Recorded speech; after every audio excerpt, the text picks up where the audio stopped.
Yo, what's up, everybody? Welcome back to the channel. Today we're gonna be dropping an overview of Magic by Boom Studios. So this is kind of based on the lore of the card game Magic the Gathering, but this book itself is just called Magic. There is another series that's actually called Magic the Gathering, I believe. That one was published by IDW. So we're gonna get into this one. This is book one, deluxe edition, as you can see right here. They do have smaller hardcovers that are about 65 pages each. This is over 500 pages. So it collects 5 volumes, I believe. Now in the description down below, I will put it what content is in this book. It does not have a dust jacket. It just comes this way. This is the art on the book itself. Something I found real cool was this. Like, see if the light can, you see how that glares?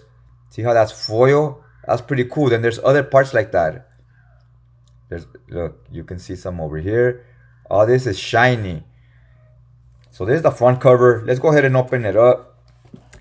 This is the back cover. You can see a lot more on this one. This is foil. Look at that's foil. The sword. That's just real cool. That's total attention grabber.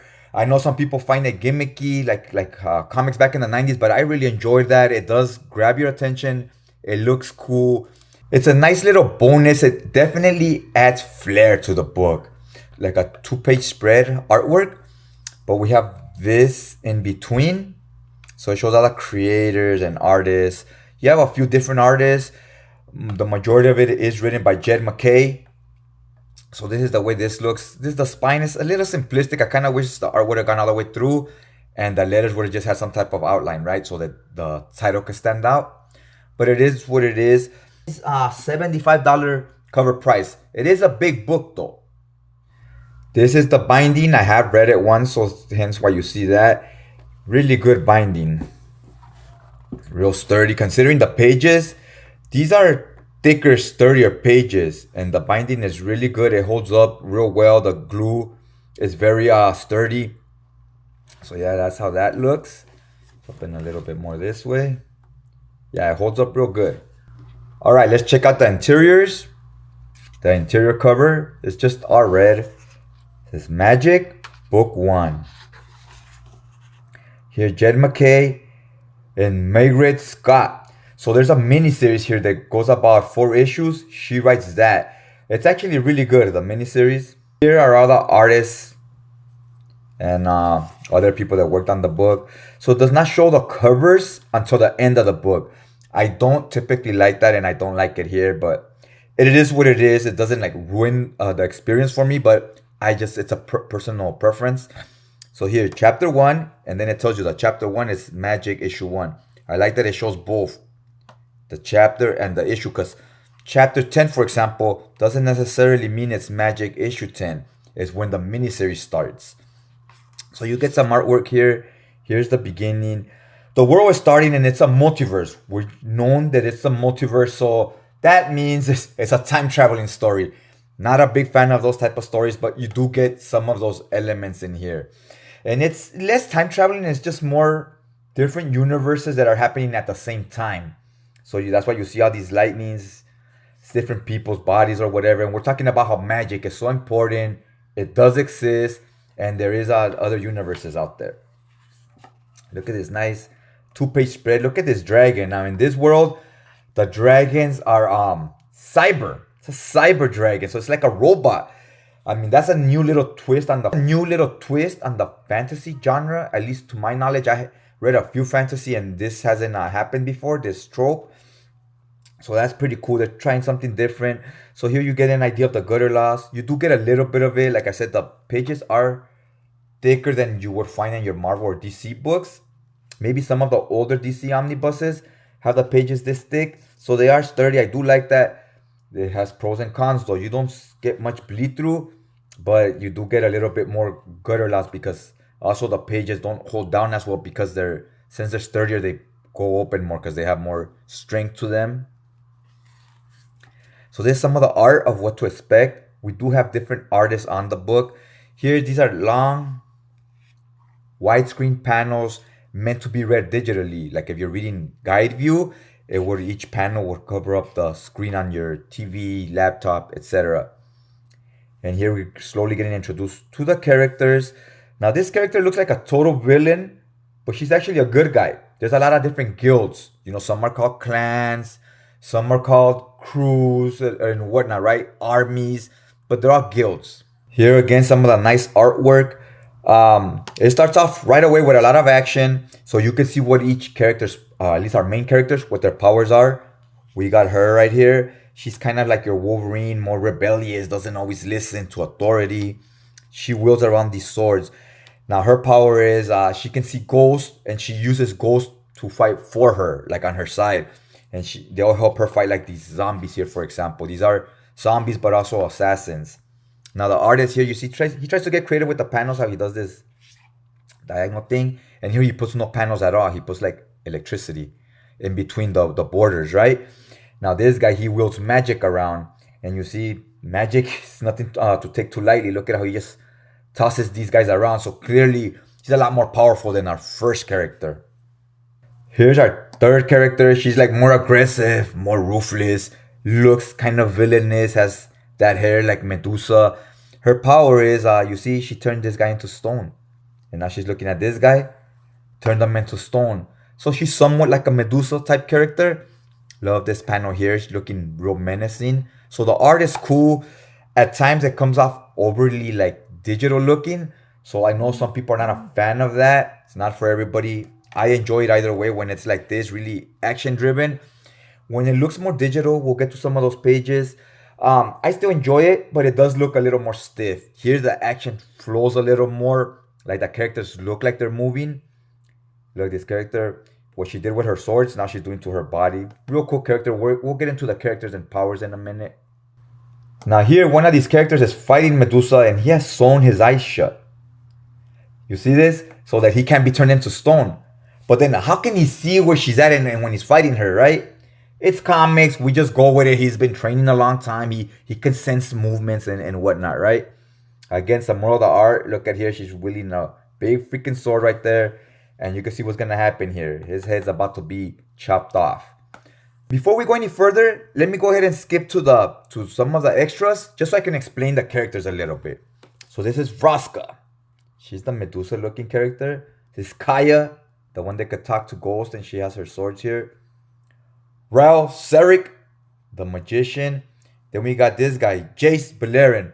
Well, he does not come out a lot. He does come out and he plays an important part, but he's used more like a plot device. Don't want to spoil anything, but he's important to the story because that's kind of who they're looking for, because they want to steal his powers or use them to their own advantage, right? The villains. We have Jaya Belerd, doesn't come out too much. Teferic Akoso, Tezerer. This guy's kind of like our big bad. He's our main villain, and he comes off like rather intelligent and also almost narcissistic. Like he always thinks he's one step ahead of everybody, and nobody's up to his level, right? He's just so great. And he does kind of pull it off in that way, that he is kind of always one step ahead, and he is so great at everything, right? Very intelligent guy. He's always well read. He's constantly studying to use magic for evil. So he was a very good villain. I really enjoyed him. Might have been him and Vraska might have been my two favorite characters in the book. Here's some character designs of, how they were deciding to make the characters. Some other books from Boom Studios. Alright, so this amount of pages are just covers, the cover gallery. That's basically the extras you get is this and the characters guide that I showed you. So it's a big amount. It's about 20 pages. Remember, these are thicker pages, so it looks like it's more than what it is. But while we're here, let's go ahead and flip through some of the covers. Am I glad they're here? I don't really care either way. But these are some of the covers you get right here. This one looks pretty cool. These are very whatever to me.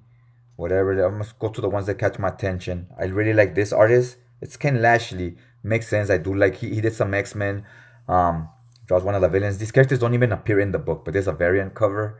These are our main four characters here, our main heroes. So those other characters might come out on book 2, I guess. Again, some more covers. This one looks kind of nice. I don't mind that one there.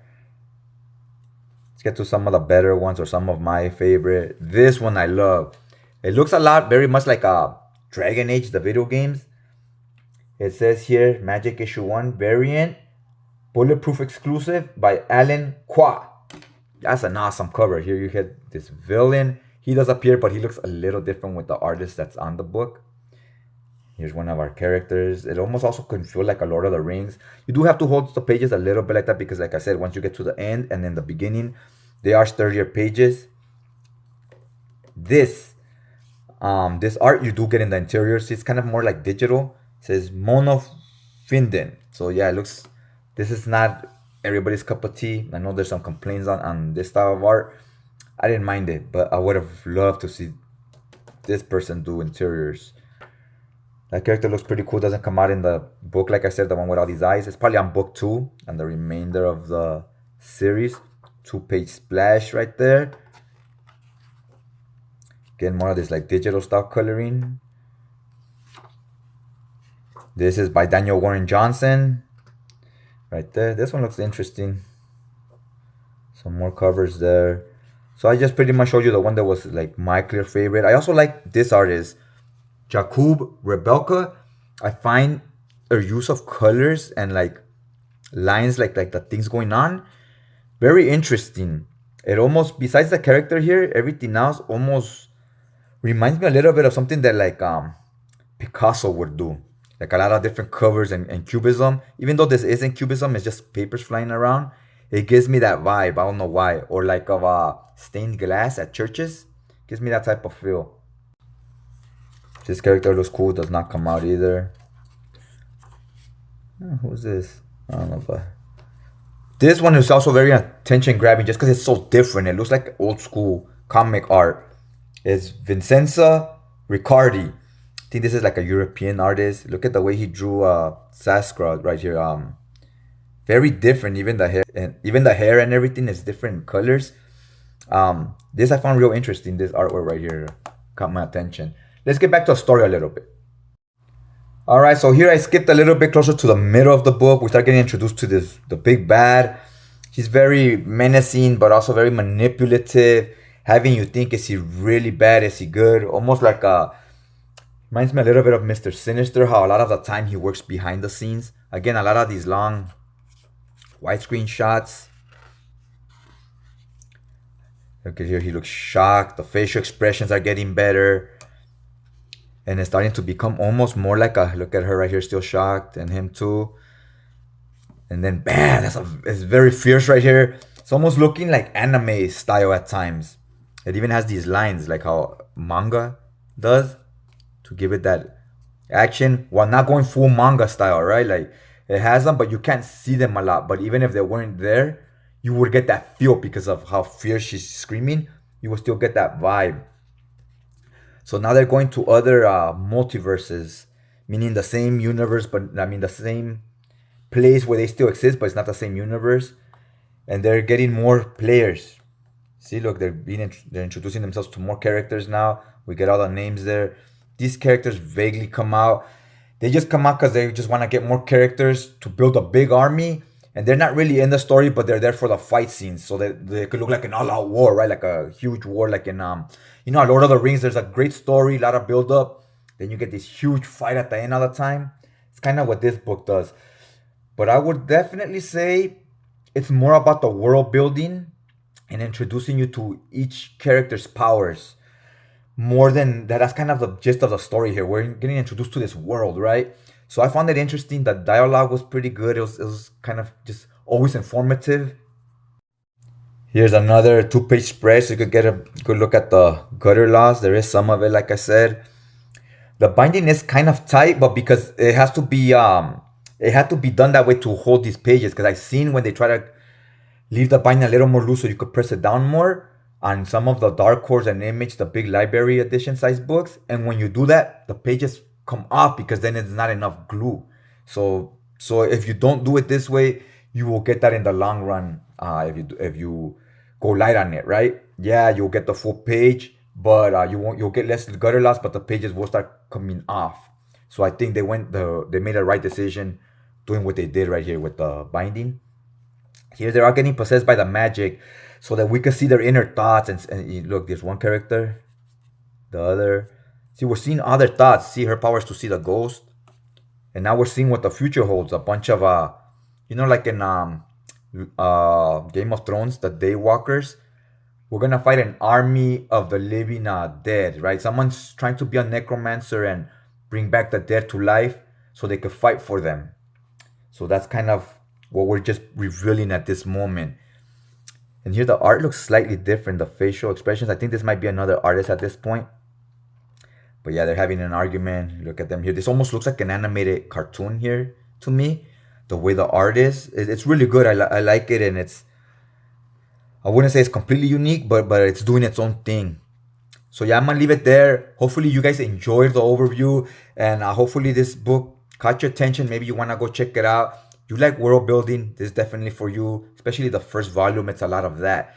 Second volume, I think it's gonna be probably more character driven, because at this point the characters are a little bit one note. They each have their own thing, and they don't like stray from it much.